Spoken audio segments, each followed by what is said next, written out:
Hello everyone, and welcome back to another video. Today we're going to talk about this question: is range of motion overrated? Now, I'm going to say broad strokes, yes, and not for the reasons that I think most of you will automatically assume. So we're going to talk about why. We're going to talk about a lot of the things that actually influence range of motion. But first, we need to talk about what range of motion actually is, because I think that the conversation oftentimes stops with this, again, broad category that we call ROM, but what actually composes ROM? What do we mean by ROM? So we're going to talk about that first, and then we're going to talk about a couple of different examples where more range of motion may actually be more appropriate for a given goal, and where less range of motion may be more appropriate for a given goal. So first things first, there are many different kinds of things that we're actually referring to when we talk about range of motion. And specifically, there are a number, I think, that of them that sit higher up on the priority list in terms of their degree of importance. And so we're going to go over those first. So the first is joint structure. So what do we mean by joint structure? Well, what we mean is essentially just the bony articulations, right? The bony contacts that actually create the structures of our joints. And there are many different kinds of joint structures in the body. Technically speaking, there are 6 kinds of synovial joints, which are basically just the major moving joints that we care about during exercise. Obviously, all the other ones are very, very important, but those aren't the ones really that we're talking about when it comes to this conversation. So, a category of joint might be a ball and socket joint like the shoulder or like the hip. It might be some sort of gliding or sliding joint like the joints in the spine. It might be a hinge joint like the elbow or the knee or the ankle. And so the first thing we need to consider when we talk about range of motion is just the joint structure, because the joint structure is really what creates the starting and stopping points within our bodies, right? We do not have an infinite amount of range of motion at every joint, clearly, but this is something that I think is often espoused, at least implicitly, right? That we have this infinite amount of range regardless of the specific joint that we're talking about, and that's really, really just not the case. In addition, we have muscular range of motion. So muscular range of motion and joint range of motion may appear to be very similar, but when we talk about muscle range of motion, we're not necessarily talking about the actual joint position. So here's an example. If you straighten your elbow, right, and you pull your arm back behind your body, your arm will go a certain distance. But if you bend your elbow and pull your arm back behind your body, it will likely go much farther behind your body. So why is that? Well, you have these things called the biceps, which cross the front side of the shoulder and the front side of the elbow. And when you straighten them at the elbow, you lengthen them at the elbow. And when you move your shoulder back behind your body or your arm back behind your body, you lengthen them across your shoulder. So muscles that are two joint muscles, like the biceps, other examples might include the hamstrings, one of the quads, right? A lot of muscles are two joint muscles in the body. They lengthen around multiple different spaces, right? So you could have the same joint position at the shoulder and a different joint position at the elbow, and that may actually lend toward a very different muscle length, although the joint position in terms of the actual structure of the shoulder may be very similar. Okay, so we essentially have these starts and stops of range of motion, now dependent on joint structure, i.e. where our bones move and whether or not they're about to contact.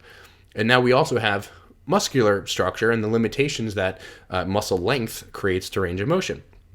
Now, in addition to that, we have this ligamentous or ligament-based stop to motion. A really good example of this might be if you were to take your arm up and sort of out to your side in this more externally rotated position and try to pull it behind your body. You'll feel like a strong stretch sort of in the middle, but slightly lower in the actual capsule of the shoulder. That's an example of where we may actually have a stop to range of motion because, in this particular example, the capsular ligament of the shoulder, the lower part of it is actually being stretched more so than any muscle really that directly crosses the shoulder, right? So we have the joint position based off of the structure, we have the muscular length, and then also things like length of ligaments and how far those things can stretch, right? Because those things actually, depending on the position, may be in a position of slack, right, where they're kind of more loose. And then they also may be in a position where you're putting them on end range stretch. So if I put my arm up in the same example, and then I actually allow my hand to sort of fall, I can bring my arm a little bit farther back, specifically because I'm actually decreasing the stretch on that ligament that I had to begin with. So we have joint structure, range of motion, i.e. bone. We have muscle range, i.e. the actual just contractile elements and how far they can elongate. And then we also have ligamentous length and tension as a consequence. And so then we have this thing called exercise, and I put exercise in quotations because exercise isn't just one thing, and exercise now introduces this whole thing called resistance, where we're imposing a bunch of resistance directions from different points of contact on our body, and that may also play a role in terms of its influence on us, just simply depending on how strong we are relative to the amount of resistance that we're using. So this may seem like a silly example to use, but it's actually very relevant because let's say you're doing something like a cable pull down, right? Where you're much stronger in the top portion of the range of motion and you're much weaker toward the bottom. And, your typical cable pull down, generally speaking, from a resistance standpoint, is actually harder at the bottom than it is the top. So you may actually not be able to pull your arm down as much as if you were using a machine, maybe that had a different resistance profile to it, meaning that it was actually, in terms of its interaction with you, acting against you differently at different points in the range. You may actually appear to have less range of motion or more range of motion depending on how heavy the thing is at various points throughout the range. So again, you may actually run into what might be generally called a strength issue for a given load throughout a different portion of the exercise, and you may only be able to use a certain portion of that exercise, again, because of that discrepancy between strength and then all these other things like bony position, ligamentous, soft tissue position, and then also muscle length. So a lot of things to consider here. And now the question is, which is most important? And unfortunately, this is a very complex conversation to just talk about more generally. And the reality is that all of these things are important. And so when I say that this conversation around range of motion is overrated, I certainly don't mean that it's unimportant. It's perhaps one of the most important conversations to have when it comes to understanding exercise and looking at exercise. But I think that when it comes to this conversation broadly, we're very tempted to just say more is better or less is better or somewhere in the middle is good. And while all those things could be true in a variety of different contexts, we actually have to define the context first. And then we have to look at all these specific factors underneath of that umbrella, of any particular exercise or situation, right? Whether it be, again, in the weight room, or maybe you're an athlete and you're talking about, how things are in terms of range on the field or the court or in the ring, etc. But I think it's important to consider all these. So what might be, for a specific goal, an instance where more range of motion is, quote, better?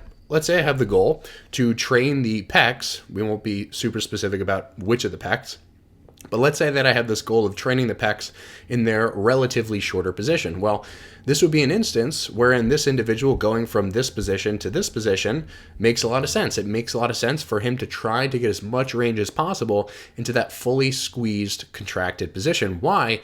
Because that's in accordance with the goal, and also because he's not really limited by anything other than his muscular contraction into that position. And in addition, and this will contrast with the next example that we'll go over, he's using a load direction, a resistance direction, if I can just sort of draw on here, that wants to pull his arms outward in this direction and in this direction.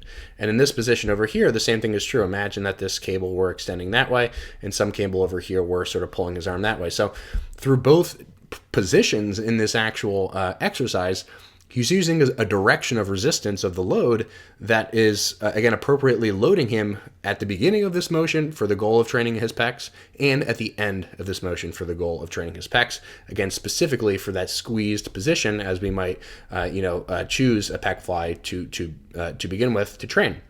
Right? But what's an example of something where more range of motion might be worse? And when I say worse, I just mean potentially less advantageous for accomplishing the particular goal. Imagine this lady was doing a dumbbell press. Does it really make a ton of sense for this individual to try to go as low as they can possibly go and to go as high as they can possibly go, right? Does it make sense for this person to lower past a point within which they can actively control that range of motion with their pecs for the goal of training the pecs? It doesn't make too much sense to me. And a lot of people, and if any of you are coaches or trainers, you'll know firsthand that there are tons of clients who grab the weights and just sort of flop down to the bottom without any degree of control. And maybe they control it up to a certain point, but they sort of let go at the bottom, right? That's an instance where more range of motion is clearly not more advantageous for loading the shoulder and more specifically loading the pecs and associated tissues that do similar things, right? And in addition, if we look at this image on the right, with a dumbbell, the biggest difference between a dumbbell and the cable in this scenario is the dumbbell just wants to essentially pull the individual's arm downward, right? So whichever one of these dumbbells we're talking about, just pretend these lines are straight. That's as straight as I can make them with my little tool here.